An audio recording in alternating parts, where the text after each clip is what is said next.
Bom dia a todos, a paz do Senhor Jesus Cristo. Estamos em mais um vídeo, a verdade, a origem de Jesus Cristo e seus ensinamentos, que é o Salvador de todos os homens. Nem todos serão salvos, nós sabemos, mas que Ele é o Salvador de todos, isso Ele é. Não é obrigado todos se salvarem, tem que se aceitar ou não. Agora que Ele é o legítimo, estabelecido por Deus, Salvador de todos os homens, isso Ele é. Então, irmãos, no nosso vídeo de estudo ontem, nós vimos, já no finalzinho, Jesus deu uma extensa reclamação sobre os líderes religiosos, mostrando todos os pontos negativos dos líderes religiosos, daqueles que ensinavam ao povo a Bíblia, as coisas concernentes a Deus. E no finalzinho, Jesus Cristo usa dois exemplos e fala com muita autoridade para a geração de líderes ali, daquele momento, viu? Foi para aquela geração. Por exemplo, não foi para a geração de hoje. Pode ser utilizado para a geração de hoje, mas Jesus quis se referir àqueles líderes. Sabe por quê? Porque em tempo real, Jesus Cristo diz, foi essa geração maligna, se referindo aos líderes religiosos, que quando Jesus Cristo chegou ali perto de Jerusalém, foi a primeira coisa que eles pediram. A fama de Jesus Cristo já vinha com Jesus Cristo, né? E os líderes religiosos dali sabiam. Só que eles ensinavam errado, andavam errado, apesar de que se diziam seguidores de Deus, da Bíblia, mas andavam errados e ensinavam errado. Primeiro a fama de Jesus chegou, depois chegou Jesus. O que é que eles correm para fazer? Eles querem ter autoridade. Eles chegam para Jesus e pedem logo um sinal. Faça aí logo um sinal de que você é o Messias mesmo, que todo mundo está falando. Todo mundo está falando que você faz milagres por aí, por todo canto. Agora aqui, você vai ter que dar um sinal para provar que realmente é o Messias. Jesus Cristo disse, eu não devo sinal nenhum a vocês. Fariseus hipócritas, líderes religiosos hipócritas, povo ruim. Então o que é que Jesus faz? Depois que ele disse que o sinal do profeta Jonas é o único sinal que ele vai colocar, que ele faz todo aquele trajetório dentro de Jerusalém, que sai, que diz, Jerusalém, Jerusalém, que mata os seus profetas. Aí quando ele está conversando com seus discípulos, já do lado de fora de Jerusalém, conversando, ele diz isso. Ele diz justamente isso, olha. Essa geração de líderes religiosos, maligna e infiel, sacerdotes, escribas, fariseus, saduceus, anciões do povo, que me pediram um sinal dos céus, para que eu, Jesus Cristo, prove que sou o Messias. Maligna é esta geração, raça de víboras, querem impor ao Pai Celestial que está nos céus aquilo que eles não têm condições de fazer, de impor. Por isso nenhum sinal será dado a esses malignos, a não ser o sinal do profeta Jonas. Por quê? Porque assim como o profeta Jonas foi o sinal para os ninivitas se arrependerem, assim também eu, Jesus Cristo, serei para esta geração de líderes ruins e maus um sinal, não só dos líderes irmãos da época, mas de todo o povo de Jerusalém da época. Jesus Cristo era o sinal. Ele não precisava fazer sinal para provar nada a ninguém, não. Ele já era o sinal. Ele empezou em tudo aquilo que ele fazia, diferente de todos o que eles viram ontem, já era o sinal. Já era para eles mais ou menos ter uma ideia e o aceitarem. Nenhum mestre ali, nenhum daqueles que antes de Jesus disseram que era Messias, fez os milagres que Jesus fez. Ensinou da forma que Jesus ensinou. Então Jesus era o próprio sinal. Só que eles não queriam Jesus. Como eles não queriam, eles pediam um sinal de Jesus. Jesus fizesse um sinal do céu, viu? Tem que ser um sinal do céu para que a gente acredite em você. Jesus Cristo disse, vocês acreditem se vocês quiserem.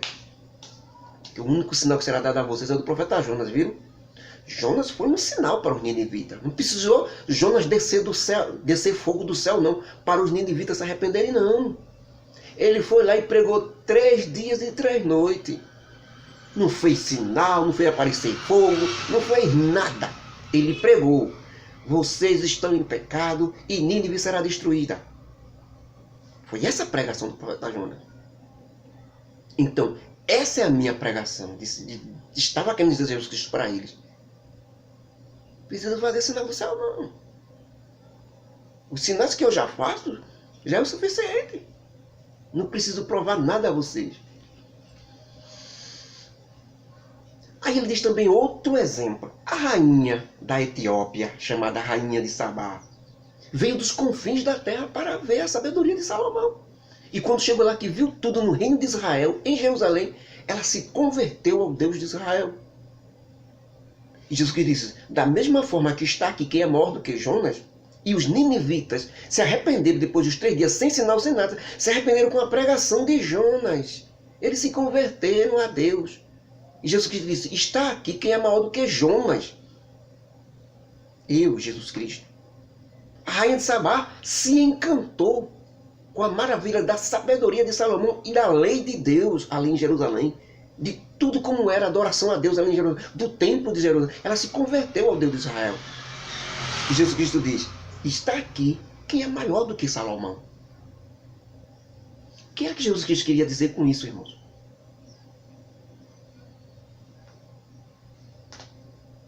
Os homens da cidade de Nínive vão se levantar no dia do juízo e vão condenar essa geração de líderes religiosos do meu tempo de hoje. Porque com a pregação de Jonas eles se converteram a Deus. A rainha de Sabá, no dia do juízo, vai se levantar e condenar esta geração minha. Esses líderes religiosos de hoje. Dizia Jesus naquele tempo. Esses líderes religiosos, essa geração de hoje vai ser condenada pela rainha de Sabá, pelos ninivitas, que não eram povos de Deus. Se tornaram depois, porque eles se converteram, mas não eram povo de Deus. Eles vão condenar o próprio povo de Deus que não aceitou Jesus Cristo.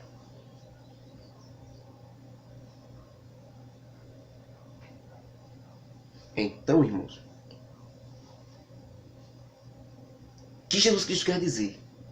Que se ele tivesse diante feitos os sinais que ele fez ali entre o povo e falado o que falou para o povo, fosse para os ninivitas, os ninivitas não tinham nem se condenado. Tinham se convertido mais ainda do que na pregação de Jonas. A rainha de Sabá, se visse Jesus, se visse o que Jesus fez, oxe. E não era povo de Deus, não. Tinha se convertido muito mais do que o que ela viu com Salomão. Jesus quis dizer isso. Que estava ali diante deles, que era muito maior do que todos os outros. Mesmo assim, aqueles corações de pedra não queriam aceitar. Por isso que seriam condenados. E depois desses ensinos aos discípulos, Jesus continua a sua caminhada junto com os discípulos de Jesus Cristo. Agora que ele ensinou sobre... Olha, observe que Jesus, eu já disse aos irmãos, que Jesus Cristo vem fazendo o quê? Ele vem fazendo no seu ministério as coisas dentro da ordem. Primeiro ele fala do casamento, homem e mulher, né? Que tem que ser feito, o que não pode se separar, tudinho. Depois ele fala do filho. Quem não se tornar como uma criança não pode entrar no reino dos céus. Nós vimos todo aquele estudo dele a respeito do filho. Depois ele foi para os líderes religiosos, a religião. Em que a gente não pode seguir a religião, os líderes religiosos, as denominações. Nós temos que seguir o evangelho, os ensinos dele. E se congregar com os irmãos lá nas denominações. Você não tem que seguir a denominação. Você tem que seguir o evangelho. E se congregar na denominação. Porque a igreja é você. Ok? Religião. E agora? Onde é que Jesus vai chegar agora, no estudo de hoje que nós vamos aprender? Em nós. Agora sou eu. Veja o que é que Jesus Cristo no caminho ensina aos seus discípulos e a nós. Jesus Cristo faz referência, irmão, sobre o que é que podemos fazer para acender a luz do nosso corpo, que reflete na nossa alma. Em vez de ter escuridão, pensando que é luz. Jesus Cristo diz a seus discípulos, a luz, ou o que dá luz ao corpo de vocês, meus discípulos, são os olhos. Se os teus olhos forem bons, ou seja, sempre procurar ver aquilo que é bom e belo, e não imundices e pornografias, todo o teu corpo automaticamente terá luz. Observem, irmãos, os olhos é por onde entra a luz para o corpo. Você vai saber onde andar, onde pisar, onde ver, onde entrar com os olhos. é a luz que ilumina o corpo. Se os teus olhos forem bons, só vê coisas boas, boas ações, Bíblia, coisas edificantes, né? Todo o teu corpo terá luz, Jesus Cristo disse. Agora, se os teus corpos forem maus, só vê imundície, só vê pornografia, só vê o que não presta, só vê coisas más, violência, tranqueira. Todo o teu corpo automaticamente terá trevas.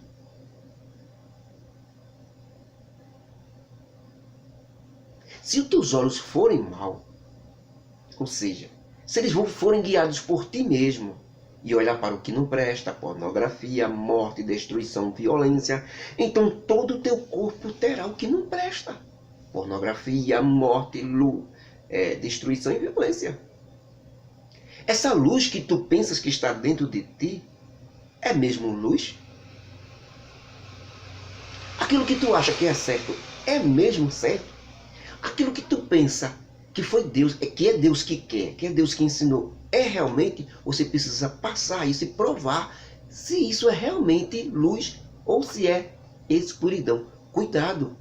Analise se a luz que tu pensas que está dentro de ti é mesmo luz. Porque se não for luz, em vez disso, for trevas disfarçadas, eu vos digo que será muito grande essas trevas ou escuridão. Por que, irmão, Jesus Cristo disse para termos cuidado se a luz que há em nós não é trevas? Como é que pode uma luz ser treva disfarçada? Como nós podemos identificar isso, irmão? Eu penso que estou fazendo uma ação e que essa ação é da vontade de Deus. Porém, por falta de conhecimento, por não aprender, por não estudar, por não procurar, esta ação pode ser contra a vontade de Deus. É chamada trevas disfarçadas de luz.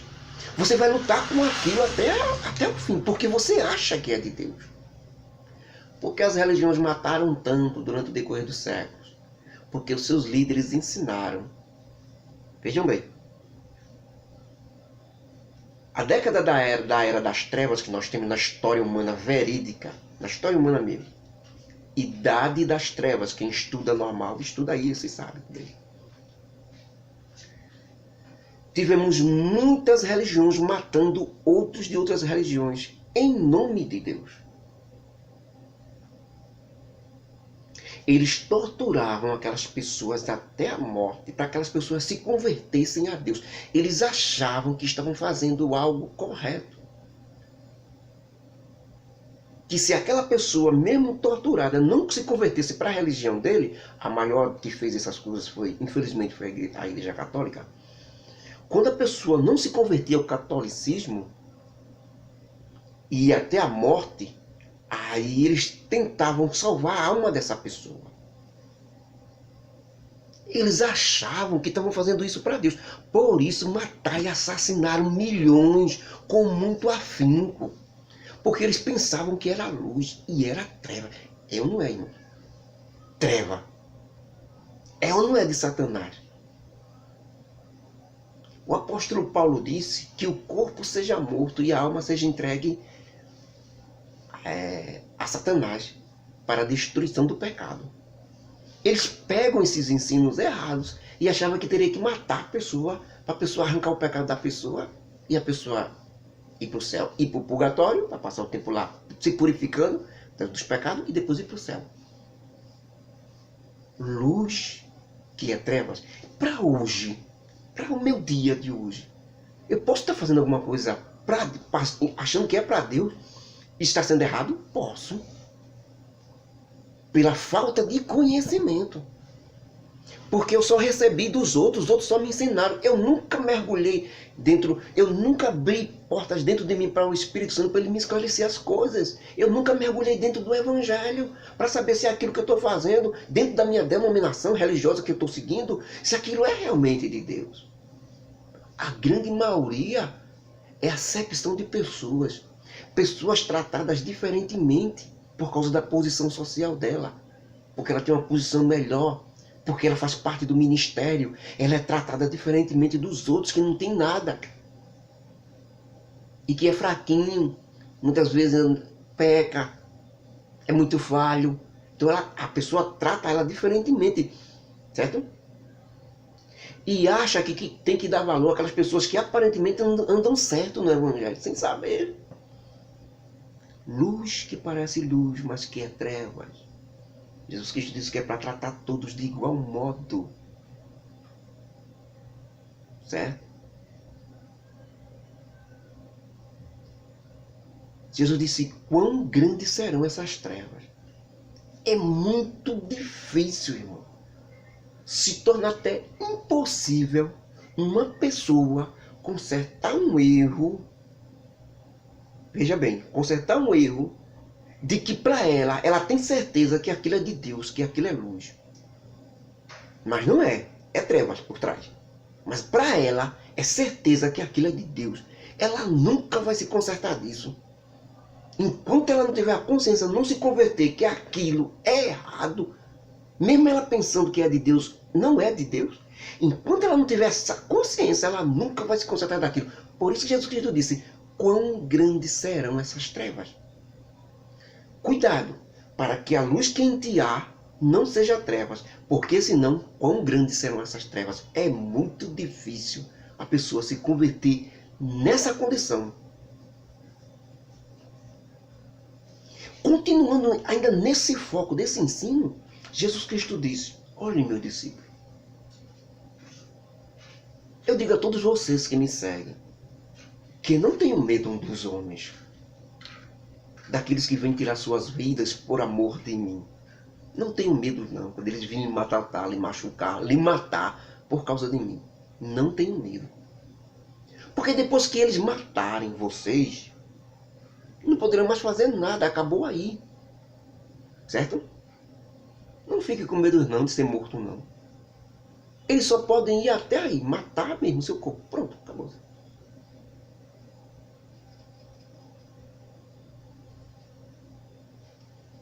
Depois que eles matam o corpo, não pode fazer mais nada. Acabou aí. Então não tenham medo deles, Jesus Cristo dizendo.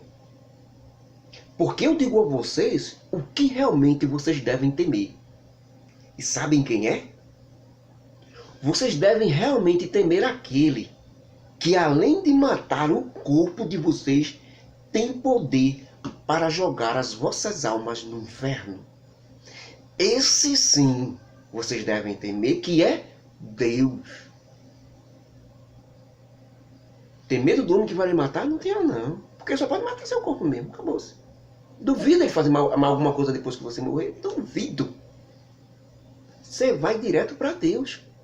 Acabou-se. Agora, meu amigo, aquele que além de matar o corpo pode jogar sua alma no inferno, aí você tem que temer. Que é a Deus.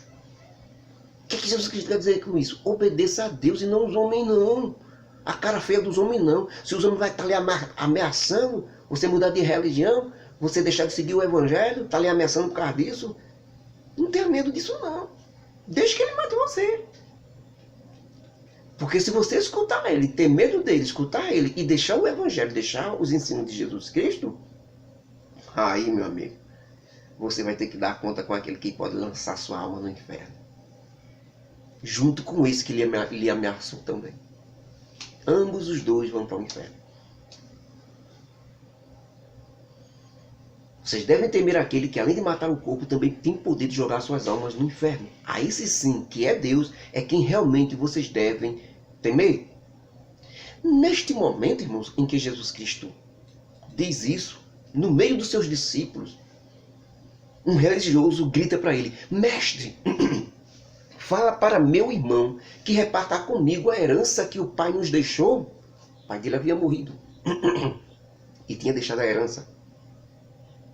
E ele grita para Jesus Cristo dizendo, mestre, diz a meu irmão que reparta comigo a herança. Com certeza o irmão dele não queria repartir a herança por algum motivo. Estava a briga já.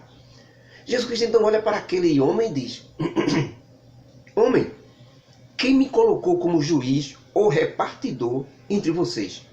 Eu não estou aqui para isso não. Há juízes colocados para isto. Estou aqui para te dar vida e não heranças materiais, riqueza, ouro. Esse homem, irmão, estava atrás de Jesus Cristo, mas para conseguir a herança, dinheiro. Estava interessado no dinheiro, no ouro. Talvez não estava nem escutando os ensinos, que são verdadeiro ouro, verdadeiros tesouros. Estava preocupado na herança, no dinheiro. Se tinha dinheiro, se tinha direito ou se não tinha direito, esse não é o problema. O problema é que ele estava interessado era no dinheiro. Os ensinos que é bom.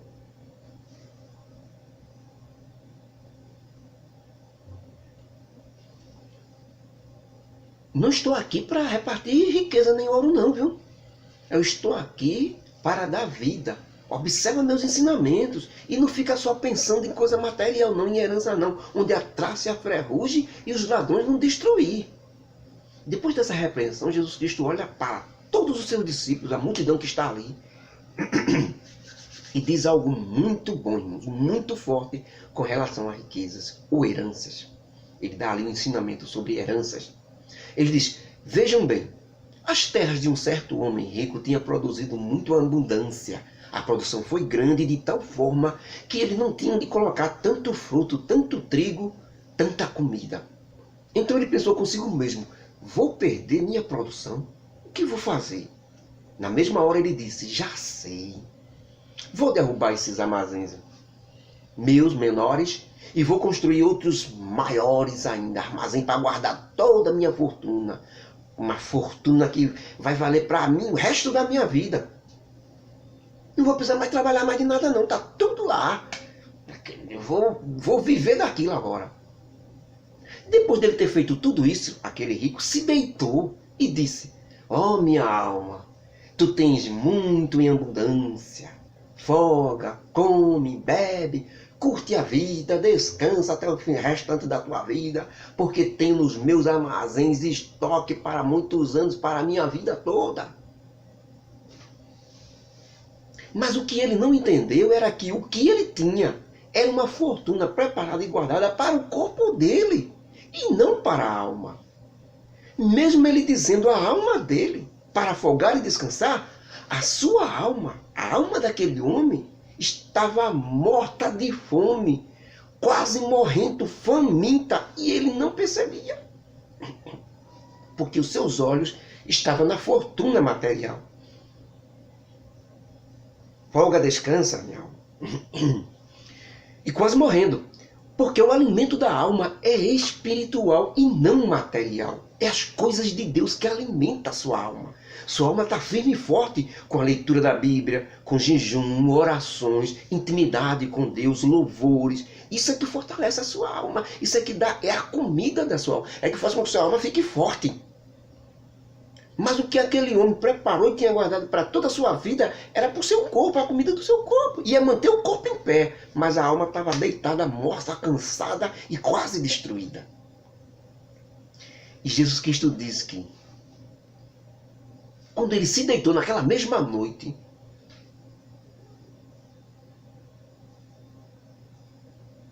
naquela mesma noite ele disse, minha alma, folga, descansa. Deus, o próprio Deus, fala para aquele homem rico e diz, louco, esta mesma noite vão pedir a tua alma. E o que tu tens preparado espiritualmente? Nada. Tudo que preparasses é material e vai ficar aí mesmo. Mas tua alma virá para cá e ela está completamente vazia. Assim é todo aquele que é rico materialmente e não é rico para com Deus. Disse o Senhor Jesus Cristo. O que é o alimento da alma, irmãos? Para uma pessoa que é rica, como ela vai alimentar a sua alma? Espiritualmente falando? Foi que Jesus disse para o rico? Vende tudo que tu tem, distribui para os pobres, e terás um tesouro no céu. O tesouro no céu é justamente o alimento da alma dele. Porque enquanto ele estiver com riquezas, há pessoas passando fome. E onde está o amor pelo próximo? Ensinos, verdades do Senhor Jesus Cristo. Se muitos não vão aceitar, se muitos não vão querer achar que é dessa maneira que Jesus Cristo quis dizer, eu sei que há muitos que não vão dizer. Da mesma forma que no tempo de Jesus Cristo, muitos discípulos já iam desistindo por causa desses ensinamentos. Eles só queriam ver os milagres, o bem bom, ter herança, ter dinheiro, o pão multiplicado. Na hora de cortar-se assim mesmo, muitos deles desistiam, voltavam. Eu sei disso que isso vai acontecer. Mas a verdade não vai deixar de ser verdade por conta disso, irmãos. Que Deus nos abençoe. Que a graça do nosso Deus, o amor de Jesus Cristo, as consolações do Espírito Santo esteja nos ajudando, nos fortalecendo a aplicar estes ensinamentos em nossas vidas. Tudo que nós estudamos, irmãos, os ensinos de Jesus Cristo é para nós. Para nós aplicarmos na nossa vida. Porque ninguém vai aplicar não, viu? Jesus Cristo ensinou para isso mesmo. Para que eu aplicasse na minha vida. Porque se eu não fizer isso, não pense que Jesus vai aplicar, não. Jesus já ensinou. Se Jesus tivesse que aplicar, ele não tinha ensinado. Para que ele tinha ensinado, se era ele que tinha que aplicar na tua vida? Ele ensinou para você pegar esse ensino e aplicar na sua vida. Se você não fizer isso, acabou-se. É o homem que construiu na areia que será destruída a sua casa. Porque pegou o ensinamento e não aplicou. Então que Deus nos abençoe e nos ajude em nome do Senhor Jesus Cristo. Amém.